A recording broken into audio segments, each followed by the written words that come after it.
Morning and welcome to the trade setup right here on BloombergQuint Live. I'm Niraj Shah.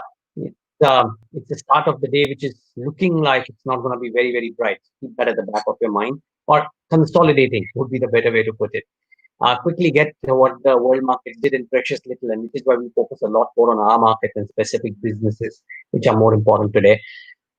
So Europe had a very strong close, by the way, because the EU leaders reached the recovery fund deal, and therefore those markets were very, very buoyant. So European indices had a pretty decent close, if you will, in the session yesterday. DAX in particular closed up about 1%. But the US markets, Nasdaq especially, gave up a bit of gains, but Dow and S&P still marginally ending in the green. But the tech-heavy Nasdaq saw a bit of a pullback yesterday. Amazon, Facebook, etc., all of them were down as a result of which the Nasdaq came off. However, what does that mean for Asia? I mean, yeah, okay, this is the US markets, and as you can see, the yellow line, S&P 500, or the blue line, which is the Nasdaq, really came off from the highs and ended in the red. The others kind of still ended higher.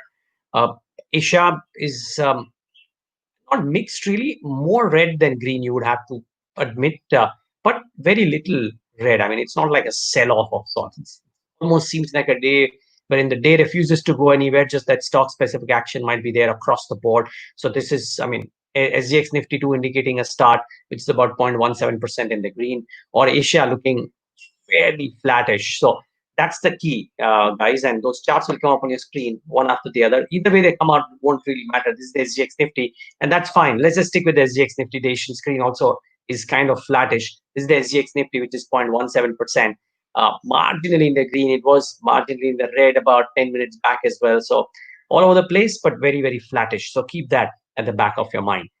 The larger trend, though, is what the trade setup is about today. And I think that this whole dollar index weakness that we continue to see might just help propel the mood on the emerging market back. It also helps, of course, the euro vis-a-vis the dollar, or the EM currencies vis-a-vis the dollar. But just the fact that the dollar index slide has continued should help the emerging market buoyancy.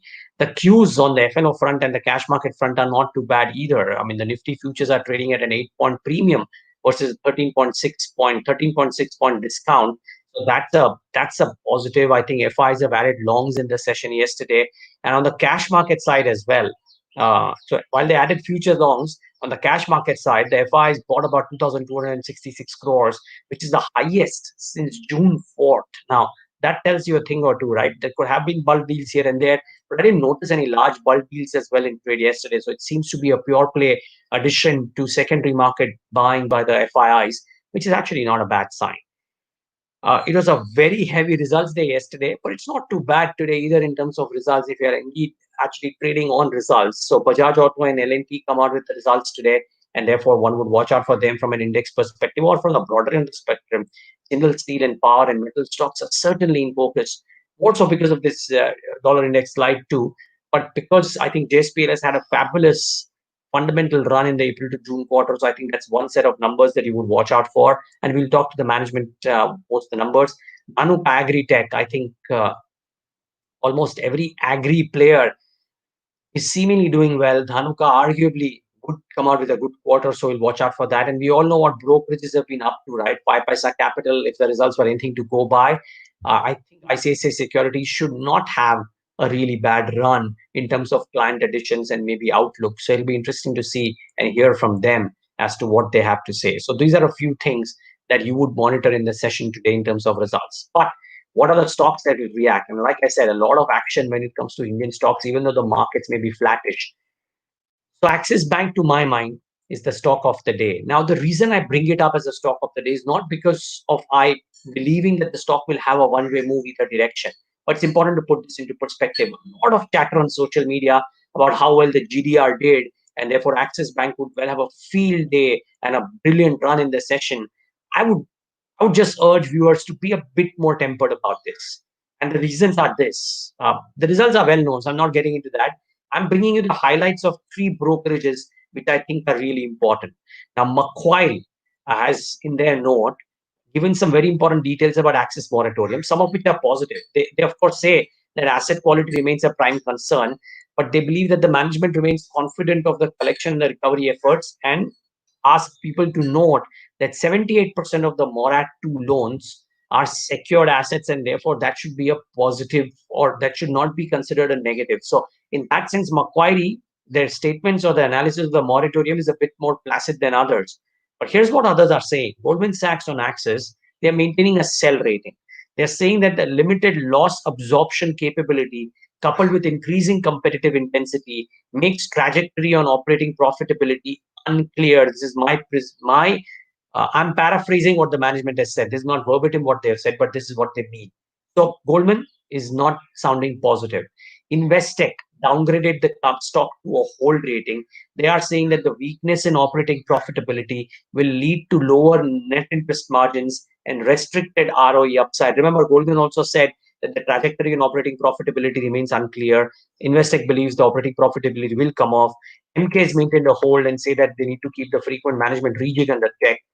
I just think it could be the stock of the day because it may not react as much as what people believe the GDR reaction shows. So keep that at the back of your mind. The other one to monitor is HUL. To our mind, and from our compared to our estimates, the results were above estimates, but the volume growth came off at about 8%, minus 8%. Now, the on-call takeaways are important. So the management has said that rural demand is showing signs of revival. The definitive trend will be visible in the next 1 to 2 quarters. Keep in mind, viewers, yesterday, Credit Suisse report suggested that even that is kind of moving away now, the rural demand, because of the increasing cases in rural India. Therefore, you have to keep that in mind. 3 plants for HUL were shut down due to rising cases of coronavirus in those plants. And e-commerce, and they said that the e-commerce and general trade have performed well, but modern trade has suffered due to store closures. Imagine if this were to happen now in tier 3, tier 4, and rural India. That could pose a problem to my mind. So just keep that in mind. The one other thing is that for HUL, the margin performance would be very, very crucial. Remember, there is high inflation in some commodities, there is weaker mix, COVID-19 related costs, and planned price cuts in the laundry segment, all of which might keep the HUL margin performance under check. Um, I find it difficult to figure out which way HUL will react. It may react marginally positive, if you will, because the baseline numbers are above estimates. But all of these are factors that people should keep in mind when you're looking at HUL. So that's the other one that you have to monitor. Polycab. Now, I thought the numbers were heartening. The reported numbers, though, if you look at the revenues, they were down about 50% at 976 crores. EBITDA was down 74%. Net profit was down 12%. But keep in mind, there was an estimated EBITDA loss and there was an estimated net profit loss. As against that, EBITDA is down 74% at 57 crores in the positive, at least. It's holding it above the water. Net profit due to a tax reversal or otherwise is still at 117 crores. The estimate was of a loss. So I just thought that the numbers look better than what were estimated. And maybe, just maybe, Polycab might have a decent outing. Let's wait and watch. Intermart Intermesh, the reported numbers look okay. The revenue was up about 3.9%. The net profit was up upon 2.3 times. Margin at 47%. Margins improved due to lower employee cost and other expenses.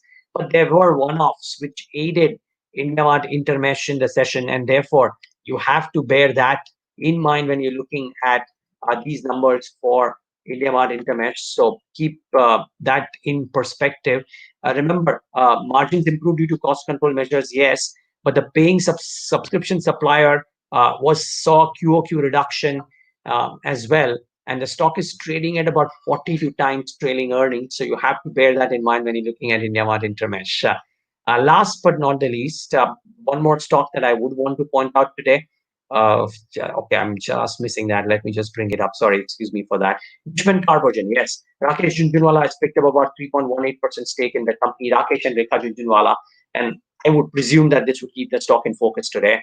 And Bajaj Finance viewers, most brokerages have raised the target price. Do watch out for this one. Last but not the least, what stood out for me in this very long trade setup, spot silver. About gold all through and through. Look at silver. It's powered through $20 a trounce yesterday. It's trading near 4-year highs. It's outpaced gold's gains for this month, and holdings in silver-backed ETFs have increased for a record 12 straight weeks. So it's not just gold. It is silver, which is actually doing really well too. So keep this at the back of your mind. Thanks so much for tuning in to this trade setup. Have a very, very profitable day ahead.